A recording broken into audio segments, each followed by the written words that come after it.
So, for many years, I have talked to my children about sports and how some sports are aggressive and dangerous, such as boxing or football. They can cause head injuries that can backfire on you later, and they're aggressive. And then there's other sports that are also very dangerous that involve high speeds. Car racing, if something goes wrong and you get into a car accident, that could kill you. Downhill skiing, look at Sonny Bono, smacked into a tree. There's a lot of sports out there that are highly dangerous, and I know there's so many sports fanatics in America that I want to apologize for what you must be going through.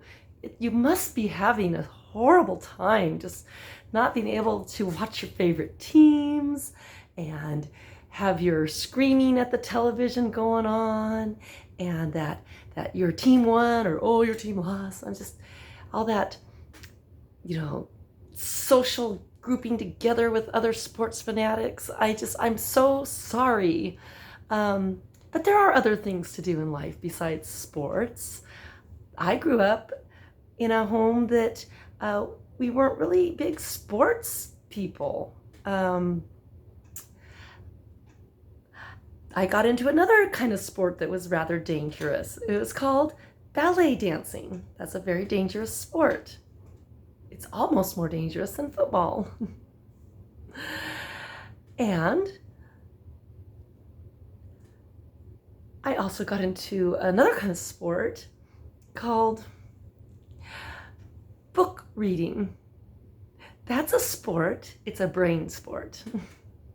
So this is a great time to engage in reading books. Books can be highly entertaining, and some of them can be dangerous because you might learn something about history and how history repeats itself. I, as a bibliophile,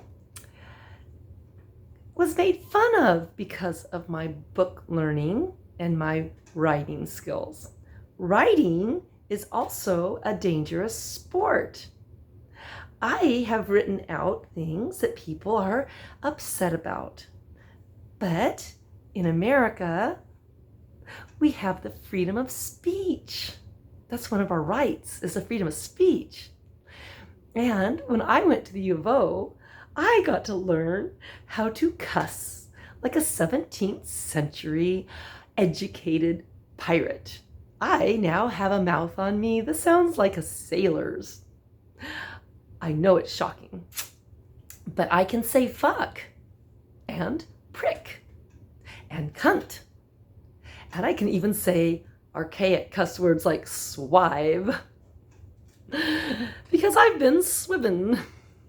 It basically means screwed. Yes, so I like people who know how to have intelligent conversations. Those are my kind of people. I do not prefer to be around people who don't know how to communicate very well. And instead, all they know how to do is scream and yell and grunt and use violence to solve their problems. I don't like being around those kind of people. They're not my kind of people.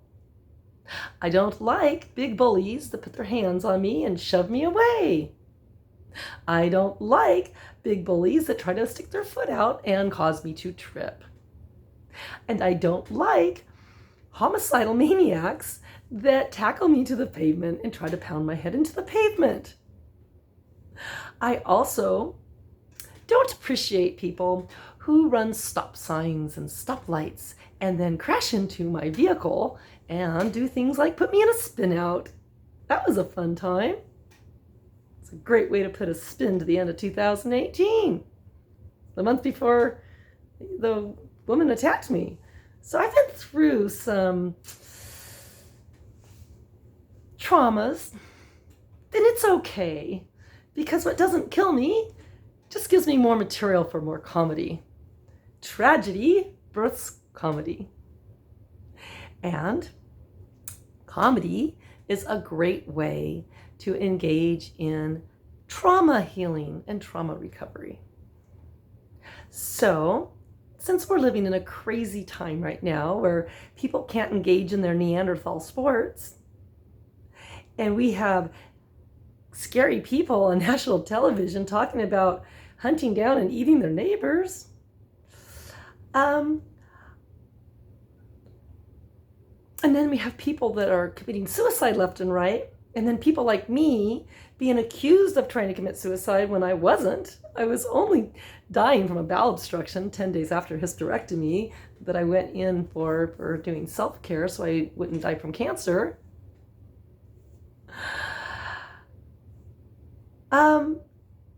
Since this is the kind of world we're living in, I tell people I like to remain balanced. And I like to eat nutritious food and have balanced thoughts in a peaceful realm and atmosphere. So for every suicidal thought I have a homicidal thought. And that's balanced.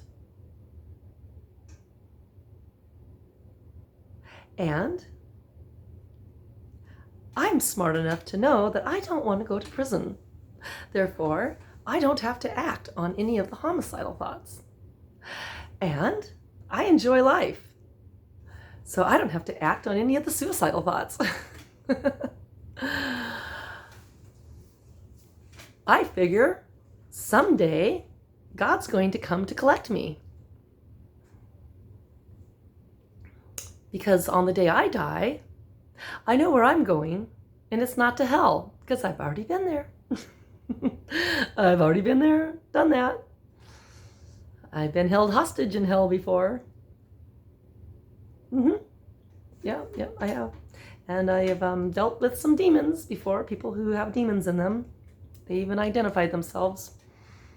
Yep, I lived with a man once for 8 months, and he 100% believes that he is Satan in the flesh. That's a demon. And he never harmed me. Why? Because I'm a mother. And I just looked at him as though he were a little boy trying to work through some mommy issues and some power and control issues. And then I was able to see through his narcissism and his trauma and his PTSD and his storytelling. And we had some great stories to share. And since I had already studied the hierarchy of demonology while I was at the University of Oregon, I lickety-split, and knowing that he was a schizophrenic and autistic young man, lickety-split, out-eviled him. I told him he didn't want to mess with me because I'm a witch, and I'm also the Antichrist with a capital T-H-E. So that was easy. And then I said, the most I'll admit is you sound like my brother from another mother. You sound like a nut. Anyways, it's a beautiful day in my neighborhood. I have pleasant neighbors, unlike some of the people I heard of that live in Texas. And I think I'm going to go grab some nuts and sit on my porch and throw them at the squirrels in my front yard, because sometimes they make the best counselors. I know it sounds nuts, but I can at least afford them, and they always remind me that when things get a little nutty, it's better to be a nut than an empty shell.